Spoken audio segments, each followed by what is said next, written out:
পশ্চিমবঙ্গের শাসক দল এবং সাধারণ মানুষের জন্য আইনি লড়াইয়ে এক ঐতিহাসিক সাফল্যের ইঙ্গিত। ভোটার তালিকার বিশেষ নিবিড় সংশোধন বা এসআইআর প্রক্রিয়ায় স্বচ্ছতা আনার দাবিতে দায়ের হওয়া মামলায় নির্বাচন কমিশনকে নোটিশ জারি করল সুপ্রিম কোর্ট। এই মামলার সবথেকে উল্লেখযোগ্য বিষয় হল বুধবার স্বয়ং মুখ্যমন্ত্রী মমতা বন্দ্যোপাধ্যায় সুপ্রিম কোর্টে উপস্থিত থেকে জনগণের হয়ে সওয়াল করেন। একজন প্রশাসনিক প্রধান হিসেবে তার এই সরাসরি আইনি লড়াইকে নজিরবিহীন এবং গণতন্ত্র রক্ষার লড়াইকে এক বড় পদক্ষেপ হিসাবেই দেখছে রাজনৈতিক মহল। দীর্ঘদিন ধরেই ভোটার তালিকায় কারচুপি এবং স্বচ্ছতার অভাব নিয়ে সরব ছিলেন মমতা বন্দ্যোপাধ্যায়। বুধবার আদালতের সওয়াল জবাব চলাকালীন তিনি জোরালোভাবে ভোটারদের অধিকারের বিষয়টি তুলে ধরেন। তার দাবি ছিল গণতান্ত্রিক প্রক্রিয়ায় প্রতিটি বৈধ নাগরিকের নাম থাকা যেমন জরুরি, তেমনি স্বচ্ছতা নিশ্চিত করা কমিশনের প্রধান দায়িত্ব।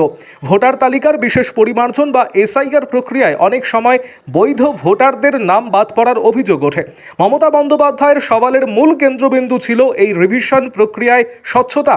সুপ্রিম কোর্টের এই হস্তক্ষেপের ফলে নির্বাচন কমিশন এখন আদালতকে জবাব দিতে বাধ্য থাকবে, যা প্রকারান্তরে সাধারণ মানুষের ভোটাধিকারকে সুরক্ষিত করল। রাজ্যের মানুষের সাংবিধানিক অধিকার রক্ষা এবং গণতন্ত্রের মর্যাদা বজায় রাখতে মুখ্যমন্ত্রীর এই ব্যক্তিগত উদ্যোগ ও আইনি জয় পশ্চিমবঙ্গের রাজনীতিতে এক দীর্ঘমেয়াদী প্রভাব ফেলবে।